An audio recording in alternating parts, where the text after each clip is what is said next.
Ya, boleh dilihatkan ininya, captionnya. Ya, ini ya. Fondasi iman Kristen yang kokoh. Saudara, sejak ya mungkin persekutuan ini juga baru dibuka lagi begitu Pak, oh ya? Baru dibuka sudah berapa lama ini buka? 3-4 bulan ya.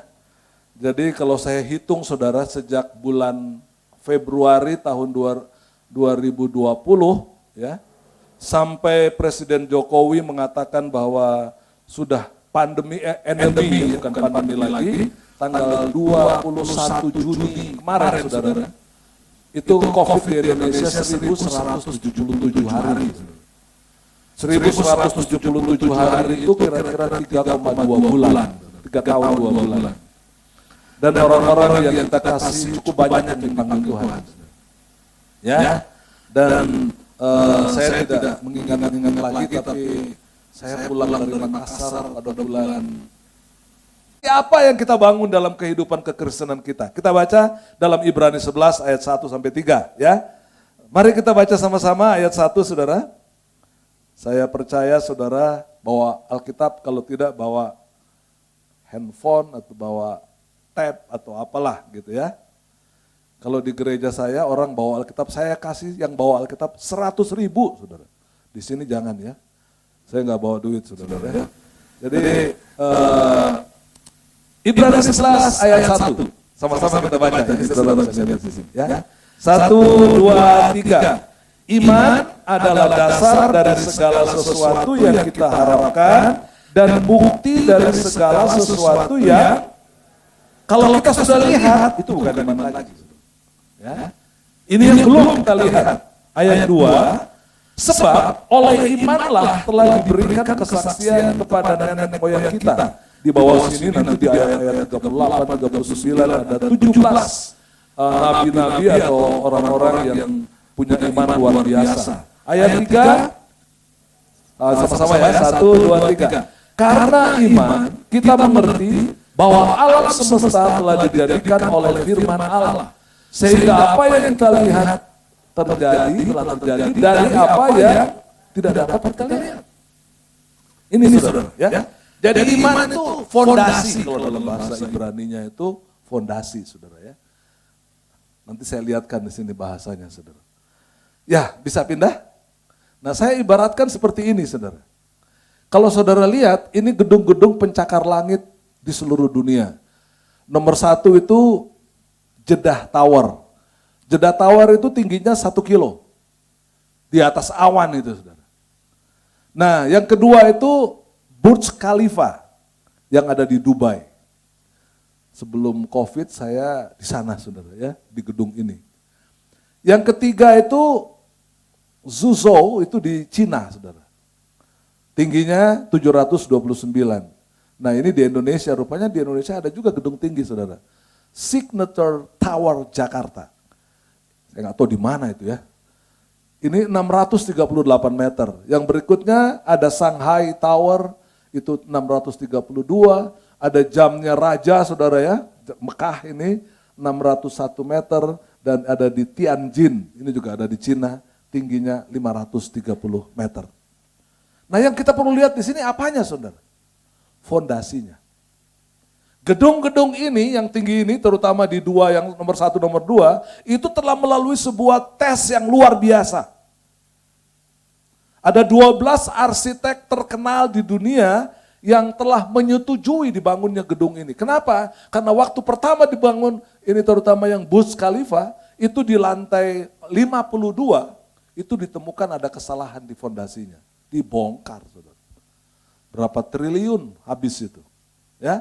Oke, berikutnya. Nah, ini fondasinya, saudara. Burj Khalifa ini, tadi kalau yang nomor 1 itu, saudara, sudah jadi, tapi karena jadinya pada waktu COVID tahun 2020, tidak diresmikan.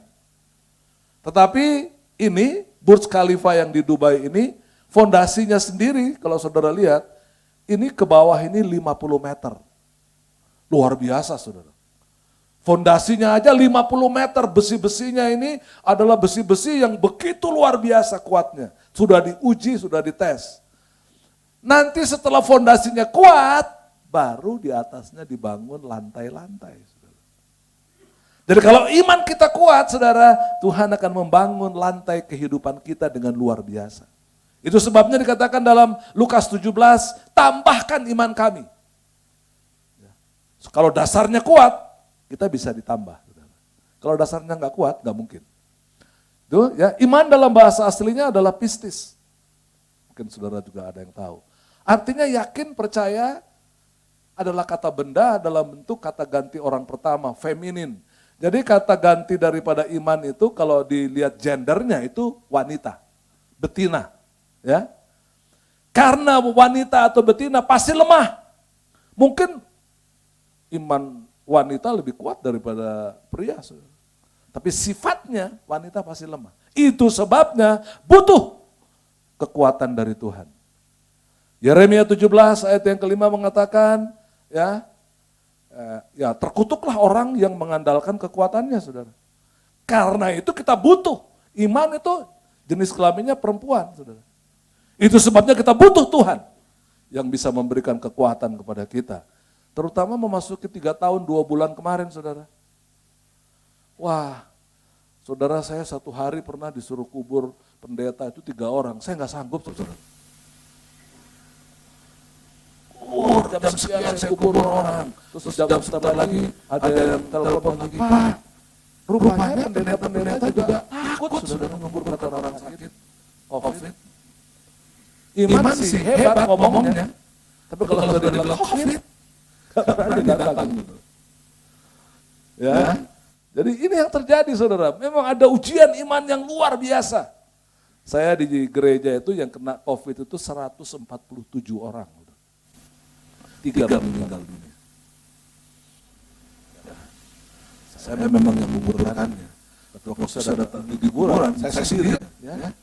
Ini ujian iman, saya bilang, saudara.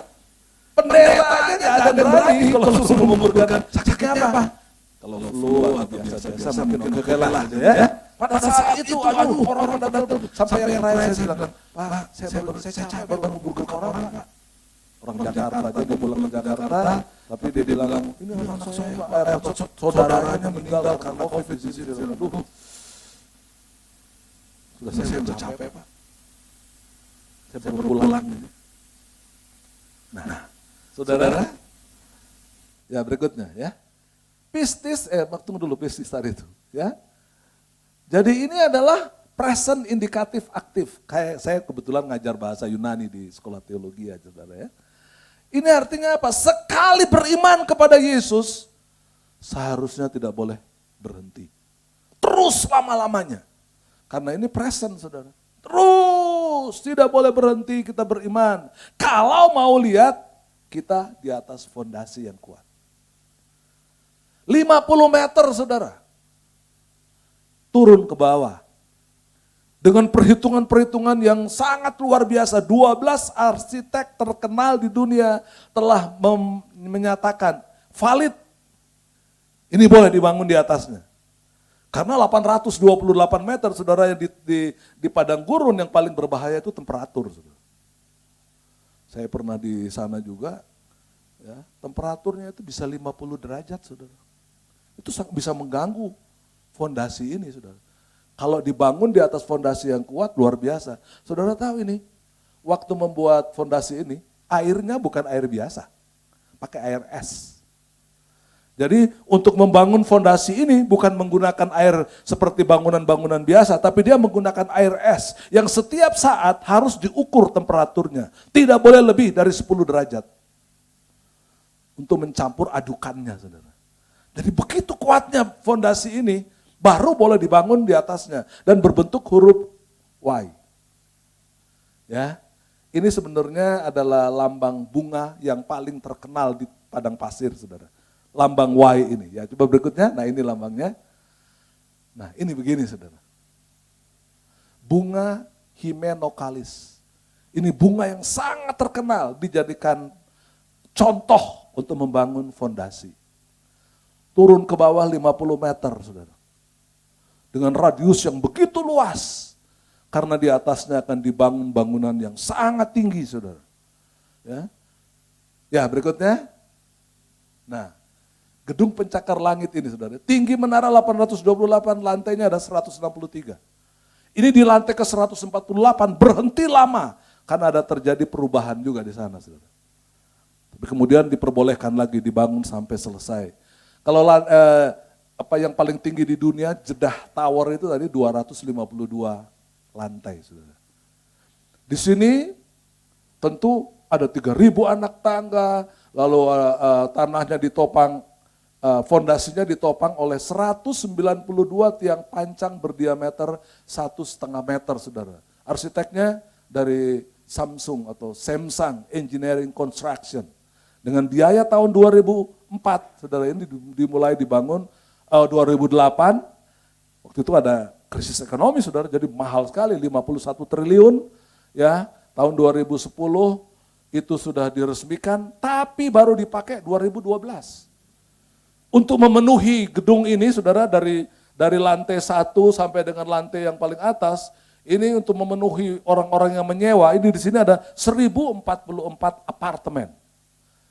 Ada mall, ada gym, seorang untuk latihan olahraga itu, saudara. Ada kantor-kantor perdagangan dunia, itu semuanya pusatnya di sini. Lalu sudah penuh, tahun 2012 baru dipakai, saudara.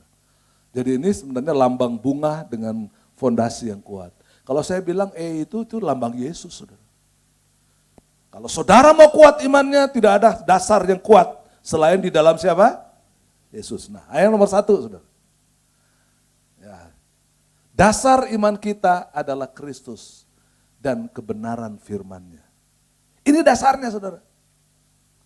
Kalau saudara punya dasar seperti ini, oke, kita menghadapi COVID. Seluruh dunia hadapi sama. Takut saudara juga. Ketika saya menguburkan orang mati itu, saudara, apa saya nggak takut juga? Waktu itu memang pertama-pertama saya nggak ngerti nih. Kenapa ditutup plastik petinya? Kenapa yang bawa bukan orang dari gereja, tapi yang bawa orang dari rumah sakit semuanya? Ya, saya di Cikahuripan itu sempat dimarah, saudara, mau didemo juga di sana, tapi saya panggil polsek, kebetulan polseknya orang Kristen. Saya bilang, Bapak nggak usah pakai preman, nggak usah pakai dinas, kalau saya mau dibukuin orang, Bapak tolong bantu saya ya. Namanya Pak Yesaya, saudara, kebetulan dia Kristen. Ya, harus jaga-jaga juga. Ya, terus bisa lanjutkan tadi. Nah, Kristus ini betul-betul fondasi yang kuat. Kalau fondasi kehidupan rohani kita kuat seperti itu, apa sih masalah yang di atasnya? Pasti kita bisa hadapi. 3 minggu lalu saya ke Pangkal Pinang, tapi bukan di kota, saya pergi ke Tanjung Ular namanya, itu pinggir pantai, saudara. Dan hampir semua mayoritas di tempat itu adalah orang Cina. Kalau ada kota-kota besar begini, kalau lihat orang-orang Cina-nya kaya-kaya, Cina miskin-miskin. Saya bangun gereja di sana. Ya, kita menginjil. Di Pangkal Pinang itu di daerah Tanjung Ular, di Muntok, saudara, nama daerahnya itu. Itu orang-orang yang memang perlu kita tolong. Sudah begitu rumah sakitnya, waduh, jelek-jelek, saudara. Ada jemaat yang di rumah sakit, rumah sakit dengan kandang ayam itu lebih bagus kandang ayam kalau di Jawa. Jelek sekali. Ya, tapi itu yang ada di sana. Jadi kita juga melayani sana orang-orang yang begitu miskin, begitu sederhana, harus melayani juga dengan benar, berantem peluru lagi. Ya, sudah repot, sudah miskin, sudah itu. Berantemnya juga kuat. Ya. Nah, ini yang terjadi. Kalau kita dibangun di atas dasar Kristus, bukan dasarnya gereja, bukan dasarnya nama baik orang, bukan dasarnya karena kita kaya, tapi dasarnya Kristus, kita pasti kuat. Amin. Tidak ada yang bisa memgoyahkan iman kita. Ini yang paling penting, saudara. Ya. Nah, ini, saudara. Ibrani 11 ayat 6, saudara. Coba kita lihat sebentar, saudara, ya. Ibrani 11 ayat 6, di bawahnya saya baca, saudara, biar cepat. Ya. Tetapi tanpa iman tidak mungkin orang berkenan kepada Allah. Perhatikan baik-baik. Jadi iman itu baru dasar, saudara. Jadi kalau saudara baru mempunyai dasar Yesus, itu baru dasar. Apa yang kita bangun di atasnya? Itu yang paling penting, saudara. Itu sebabnya dalam Lukas 17 dikatakan, Tuhan tambahkan iman kami, supaya iman kami bukan hanya di dasar saja, tapi dibangun seperti gedung yang tinggi tadi. Ya, terus berikutnya, ya next, ya nomor 2 saudara. Apabila iman dibangun di atas fondasi, bahasa Yunaninya temelion. Temelion itu artinya alas, dasar utama, batu beton yang kuat. Ini sebenarnya sama dengan saya lebih senang perjanjian lama saudara ya. Karena dalam perjanjian lama itu pakai bahasa Ibrani, kalau ini bahasa Yunani. Ya, kalau dalam bahasa, saya nggak tulis di sini, bahasa Ibraninya itu emunah saudara, artinya. Apa bahasa Ibraninya? Emunah. Emunah itu apa? Kokoh, kuat, tangguh gitu saudara. Jadi lebih enak dalam perjanjian lama itu saudara ya. Jadi kalau iman kita kuat, kokoh, tangguh saudara, apapun masalah, tidak mungkin kita tidak punya masalah. Tapi kita akan bertahan dengan iman yang teguh. Ya, sini ya, dibangun dengan kokoh. Lalu dibangun di atasnya apa? Bangunan itu mungkin adalah mujizat yang Allah mau beri kepada saudara. Bangunan itu mungkin adalah kesembuhan ilahi. Bangunan itu mungkin adalah kesuksesan saudara, bukan saudara menjadi kaya. Dan juga taat dan setia. Jadi bangunan-bangunan yang kita bangun di atasnya adalah bangunan-bangunan ilahi yang kokoh, yang kuat, yang tangguh menghadapi badai, yang tangguh menghadapi panas terik di padang pasir saudara. Karena fondasi kuat. Tadi saya coba lihat skala Richter saudara ya, itu tadi bisa goyah di skala Richter berapa? 11 saudara. Bayangkan tsunami saja di mana di Aceh itu cuma 8, sekian saudara. Tapi bangunan yang tadi dengan fondasi yang 50 meter ke bawah itu mampu menghadapi gempa dengan skala Richter 11. Berarti ini bangunan yang kuat banget saudara. Ya, tahan gempa, tahan panas, tahan badai, angin yang sangat luar biasa. Kalau saudara sering ke Australia, sekarang ini ya, sekarang di Australia lagi winter saudara. Kebetulan saya antar anak saya sekolah di sana beberapa minggu yang lalu. Dingin sekali. Dan dinginnya cuma 10 derajat kok dingin sekali ya saya bilang gitu. Ternyata yang paling menyebabkan dingin itu anginnya keras sekali. Keras sekali anginnya. Itu sebabnya bangunan di daerah di Australia itu dibuat dengan fondasi tahan gempa, tahan angin, tahan dingin. Ya, karena pada musim dingin banyak juga orang meninggal. Cuma kalau sampai ada seorang meninggal di satu wilayah di sana, dan pemerintahnya tidak tahu, biasanya pemerintahnya itu diganti. Dia harus menjaga masyarakatnya. Itu sebabnya setiap rumah ada 2 AC. Ada yang namanya air condition, tapi juga ada yang namanya heater. Heater itu kalau musim dingin begini baru dibuka. Ya. Saya kemarin di sana itu 5 derajat. Ya lumayan juga sih dingin ya. 5 derajat gitu saudara ya. Jadi saya kebetulan anak di Australia bilang, kita punya heater, mau pinjam? Ya boleh, saya ambil. Kaki saya kena heater saudara, gak kerasa tuh. Padahal panas sekali. Pagi-pagi aja baru saya lihat, hangus juga kaki saya. Panas sekali. Tapi dengan 5 derajat itu saudara, yang masih penting 5 derajat yang saya sekolah di sana di bawah 5, di bawah 0. Jadi dinginnya itu luar biasa sekali. Ya, itu yang kedua saudara. Jadi kita bisa bangun yang kuat di atasnya. Kalau fondasi kita kuat juga. Ya, lalu yang berikutnya. Nah ini pengalaman yang terakhir saudara. Ini pengalaman iman. Ibrani 11 kalau saudara baca semua ada Habel, Henok, Nuh, Abraham, Sarah, Ishak, Yakub, Yusuf, Musa, Rahab, Gideon, Barak, Simson, Yefta, Daud, SMA ini adalah Sadrah, Mesa, Abednego, saudara. Ada Daniel yang bisa menutup mulut singa karena Tuhan tentunya ya. Jadi bangunan di atas kita itu adalah bisa menaklukkan kerajaan-kerajaan. Yosua Di sini ada saya tulis, oh enggak ada Yosua ya. Yosua itu mengalahkan kerajaan-kerajaan besar pada waktu itu. Menutup mulut singa, saudara ya. Memadamkan api yang dahsyat. Ini ada Sadrah, Mesak, dan Abednego. Saya kira dia bukan memadamkan api, saudara. Tamasya di dalam api, saudara. Jalan-jalan. Bisa. Orang katakan dia pasti mati. Tapi di dalam Tuhan, tidak. Nah, bisa juga luput dari mata pedang. Mereka disiksa tapi kuat, gitu ya. Mereka beroleh kekuatan dalam kelemahan, dilempari, digergaji. Orang kalau dilempari saja sampai mati, ya itu hukum Yahudi, saudara. Lihat orang berjinah dilempar sampai mati. Kalau digergaji, saudara. Itu gimana, saudara? Telah memilih bagian yang terbaik, yang tidak akan diambil daripadanya. Apa, saudara? Dengarkan firman. Teguh di dalam firman. Itu adalah cara. Itu sebabnya saya boleh sakit, kadang-kadang bisa sakit. Tapi saya tidak pernah tinggalkan baca firman. 32.106 ayat ini Alkitab. 66 kitab perjanjian lama 39, perjanjian baru 32. Ada 1.189. Saya baca ini tiap hari. Tidak sekaligus, saudara ya. 4 pasal saya baca satu hari. Tiap hari. Mau sakit, mau sehat, mau apapun juga, tidak boleh ditinggalkan baca firman.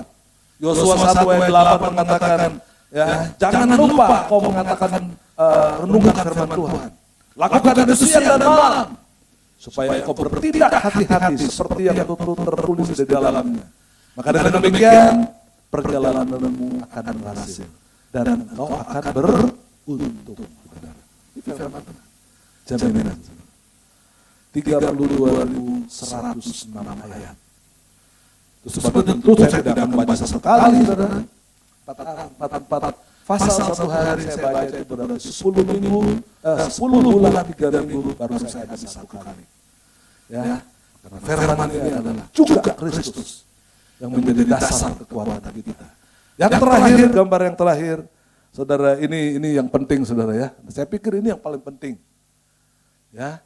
Karena saya dosen, saudara, saya menemukan dalam pelajaran misiologi, Tuhan bilang begini, kita kebanyakan kalau ditanya ini, termasuk hamba-hamba Tuhan, pemain musik, pemimpin pujian, tujuan kamu melayani apa? Pasti jawaban kita, untuk kemuliaan Tuhan. Enggak salah. Tapi yang paling benar harusnya ini, bukan untuk kemuliaan Tuhan, namun kehendak Tuhan bagi dunia ini adalah agar jangan ada orang yang binasa, tetapi semua orang diselamatkan. Itu sebabnya saya kemanapun, kemarin saya dari Pangkal Pinang, teman saya di kiri kanan bukan orang Kristen, saya beritakan, saudara. Urusan dia mau tolak atau tidak mau terima, urusan dia. Saya kewajibannya memberitakan. Ada satu bapak di sana yang di Tanjung Ular, saudara, di Pangkal Pinang sana, di Muntok, orang Chinese, saudara ya. Dia bilang, ini anak-anaknya Kristen, saudara. Bapaknya nggak mau, saudara. Sakit lagi.